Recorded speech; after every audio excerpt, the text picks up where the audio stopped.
என்னப்பா என்னம்மா இன்னைக்கு சாப்பாடு வடிச்சிட்டா இந்த மாதிரி ஓரம் தட்டில் இருக்கிறதெல்லாம் வடிச்சு விடணும், ஓரத்துலலாம் வடிச்சு விடணும். இல்லைன்னா அந்த சாப்பாடு மட்டும் மேலே காஞ்சி நிற்கும். அந்த மாதிரி பண்ணக்கூடாதுப்பா. உங்களுக்கு தான் சொல்கிறேன். நீங்கள் யாராவது இந்த மாதிரி தெரியாமல் தான் தெரிஞ்சுக்கோங்க. சாப்பாடு வடித்தா அப்படி ஓரம்லாம் வலிச்சு விடணும்னா காஞ்சி போயிடும். வேஸ்ட்டாக போதில் ஒரு பருக்கு அரிசி வருவா எங்கள் அம்மா சின்ன வயசில் சொல்லுவாங்க அந்த மாதிரி. சரி, நம்ம வீட்டில் இன்றைக்கி தான் பாருங்கள், இப்போ தான் வலிச்சு விட்டேன். நம்ம வீட்டில் இன்றைக்கி நான் லஞ்ச் வேணுன்றதை பார்த்துடலாம். உங்கள் வீட்டில் என்ன லஞ்ச் வேணுன்றதை கமெண்ட்டில் சொல்லுங்கள். கொஞ்சம் ஆதரவு கொடுங்க, சப்ஸ்கிரைப் பண்ணுங்கள், லைக் பண்ணுங்கள், ஷேர் பண்ணுங்கள், நல்லா கமெண்ட் பண்ணுங்கள். வாங்க. சுட சுட சோறுப்பா. சூப்பரான வெலை மீன் போட்டு அப்படியே குழம்பு வச்சுட்டேன். எங்கள் அம்மா வீட்டுக்கு ஒரு 2 துண்டு போட்டு குழம்பு கொடுத்தேன். ஒரு துண்டு மீன் வறுவல் மீன் கொடுத்தேன்.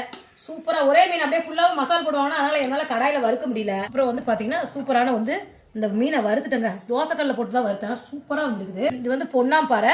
அப்புறம் வந்து எக்கு இப்படி வந்து மீன் வறுத்த மசாலே மீதி இருக்குது, அதில் போட்டு அவிச்சு பண்ணிட்டேன். சாப்பிட்றது கொய்யா பழம். உங்கள் வீட்டில் என்ன லஞ்ச் பண்ணுன்னு சொல்லுங்கள். ஒரு லாங் வீடியோ கீழே போட்டிருக்கேன். சரி, ஒரு லாங் வீடியோ போட்டிருக்கேன். அது கீழே லிங்க் கொடுக்குறேன். டைம் வந்து செக் அவுட் பண்ணி பாருங்கள். வாங்க சாப்பிட்லாம்.